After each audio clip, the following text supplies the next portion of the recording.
Hello, and thanks for joining me again. This Sunday we are looking at another final verse. It's the final verse of Ezekiel. You may remember from my Wednesday video that Ezekiel and his intended audience originally were exiles in the land of Babylon.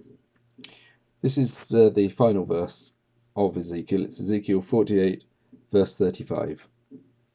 The circumference of the city shall be 18,000 cubits, and the name of the city from that time on shall be, The Lord is there. Now, the exiles in Babylon were, I suppose you could say, split into two broad categories. There were some who were longing for home, who could just about remember how lovely Jerusalem had been, how fondly they felt about Israel and Judah, and they couldn't wait to get back.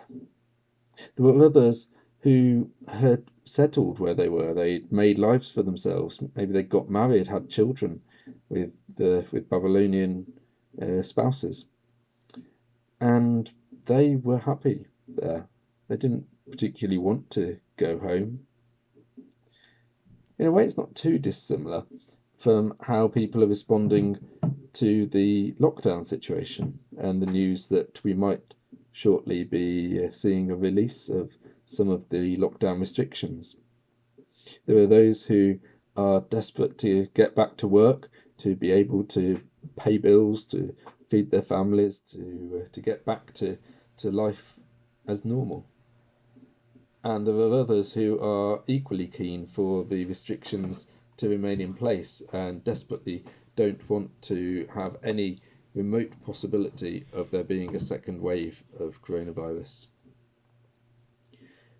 Well, this book, Ezekiel, it ends with a promise of a happily ever after. And I think that's what we all want.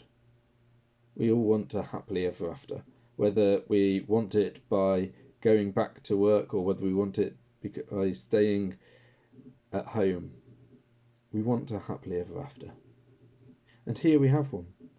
There's this great new city that is being built, this new Jerusalem. And the name of the city from that time on is The Lord is there.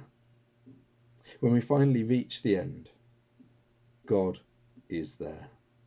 The final two words of the book, Yahweh Shammah, the Lord Yahweh is there. That's a wonderful thing, or at least it's a wonderful thing for those who love him. Because if God really is at the end of it all, if God really is our final destination, then yeah, it's a great thing. It's a wonderful thing. It's a thing to be yearned for and grasped with joy for those who love him. But if you are somebody who doesn't love God, who ignores God, who does your own thing, who wants to be ruler of your own life, who blames God for what's going on in the world now or for whatever it may be, it may not be great news that the Lord is there at the end of everything. So I encourage you today, if you love God, then share that love with other people. If you don't love God, if you're on the fence about it, if you're a bit ambivalent, if you're antagonistic about God, just think about what it means for the Lord to be there at the end of it all. And think about how you will feel when the end comes and God is there. If that's a disconcerting or upsetting idea for you, please can I encourage you to look deeply, look openly, look honestly at the evidences for God's existence, the evidences for the resurrection. Because God has given us all the information we need to make an informed choice. Some people talk about a leap of faith.